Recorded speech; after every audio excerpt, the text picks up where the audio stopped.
السلام عليكم، مرحبا بكم في فيديو جديد. نتمنى نلقاكم هذا الفيديو في احسن الاحوال. اقترح اليوم كيكه بجوج ديال البيضات فقط، كتجي اسفنجيه. اما طبقه الكريمه فكتجي هائله بلا كريمه ولا نشا ولا كريم باتيسير، بمكونات اللي جد اقتصاديه، وانا متاكده كلكم غادي يكونوا متوفرين عندكم هاد المكونات. فإلا عجبكم الفيديو ديال اليوم ما تنساونيش باللايك، ما تنساوش تشاركوا في القناه باش توصلوا بجديد الوصفات وفرجه ممتعه. فبالنسبه للكيك كنحتاج فيه جوج د الحبات ديال البيض بدرجه حراره الغرفه، كنضيف عليهم واحد رشه ديال الملح، وكنحتاج الكاس مع مرش ديال سكر حبيبات، وممكن ديروا حتى كاس. كنخلط المكونات مع بعضياتهم حتى كيبدا يذوب داك السكر، وانا كنخلط غير بالخلاط اليدوي.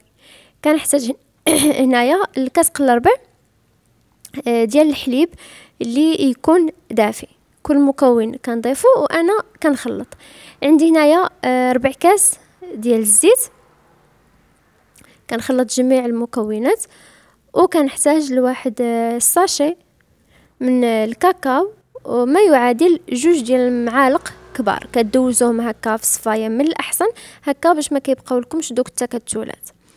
صافي من بعد كنخلط المكونات مزيان، وكنضيف الكاس الاول ديال الدقيق الابيض الخاص بالحلويات، وبطبيعه الحال ضروري ما نغربلو.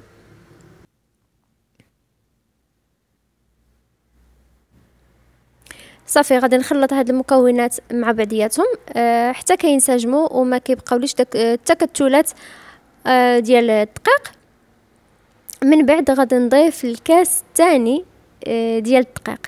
بالنسبه لي انا احتاجيت 2 ديال الكيسان قد نتوما ممكن تحتاجوا اكثر او لا اقل على حسب النوعيه ديال الدقيق. صافي من بعد كنضيف 2 ديال لي ساشي من الخميره الخاصه بالحلويات بفئه 7 غرام، وممكن تضيفوا حتى واحد المعلقه كبيره ديال الخل كيخلي الكيك ديالنا كيجي مفشفش. صافي من بعد غادي نخلط هاد الخميره مع الخليط. من الاحسن انكم ديروها مع الدقيق هكا باش كيتخلط كلشي مره واحده، انا نسيت ما درتهاش في الاول حتى لاخر لحظه. صافي هنايا عندي المول ديالي اللي دهنته بالزبده ورشيت فيه الدقيق، كندير فيه الخليط. هانتوما كيف كتشوفوا القوام ديال الخليط كيف كيجي، ماشي ثقيل وفي نفس الوقت ماشي خفيف بزاف. كنخوي فيه الخليط في هذه الاثناء الفران كيكون مسخن من قبل. كندخلو الكيك ديالي بعد ما كنخرجو كيجي على هذا الشكل هذا. بالنسبه للكيك ديالكم الا كان عندكم هذا المول نفس هذا اللي عندي، من الاحسن انكم ما تحلوهش نهائيا. من بعد غادي نقول لكم علاش. من الاحسن انكم تخليوه هكاك ما تحيدوش. صافي كنحتفظ به جانبا. هنايا بالنسبه للكريمه كنحتاج نص يطرو ديال الحليب، وكنحتاج 2 علب ديال الفلون العادي ديال الفاني داير درهم. كنضيف واحد المعلقه كبيره ديال السكر. كنخلط المكونات مزيان حتى ما كيبقاولوش دوك التكتلات ديال الفلون، وكنديرو على النار كنخليه حتى كيغلي بالطريقه العاديه باش كنديرو الفلون. هنايا في مولينكس كندير 2 ديال العلب ديال البسكوي. بالنسبه لي انا درتو بالنكهه ديال الكوك، وانتم كديروا اي بسكوي كتفضلوه. بالنسبه للكوك كيتواتن بزاف مع هاد الكريمه، كيجي زوين بزاف. من بعد كنضيف واحد الياغورت. من الاحسن انكم ديروا ياغورت كريمي، يا اما بيرلي يا اما جيرفي. انا ما لقيتوش متوفر حدايا، داكشي علاش خدمت غير بهذا الياغورت العادي. درت 2 ديال العلب صغار.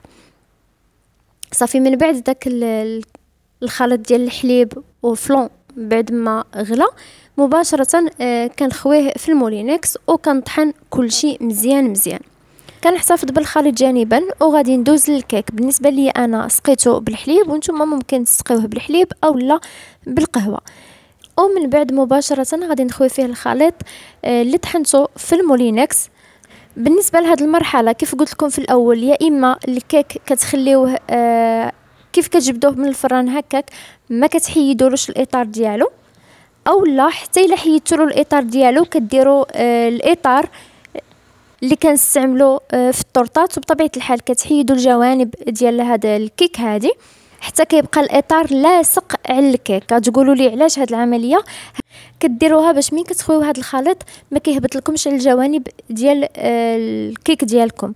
خاص ضروري الكيك يكون لاصق مع الاطار.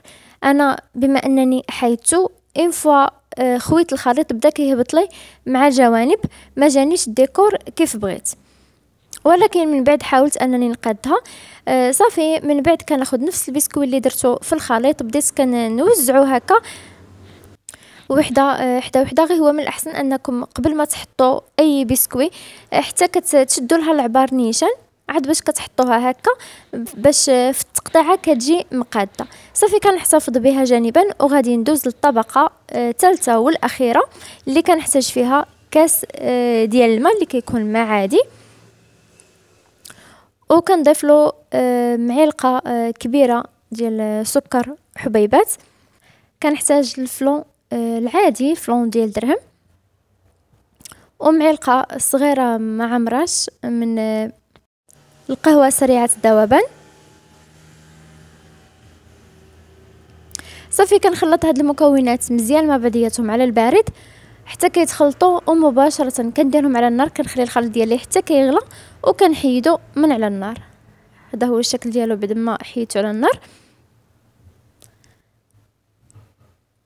صافي هنايا كنخليه شي شويه كياخذ درجه حراره الغرفه، ماشي حتى كيبرد بزاف حيت هو الا برد صافي كيجمد، غير شي شويه.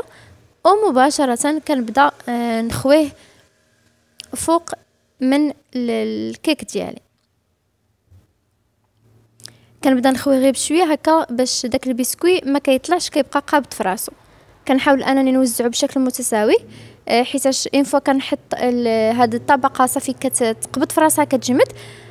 صافي من بعد كندخلها للثلاجه، كنخليها شويه كتبرد كتكون احسن.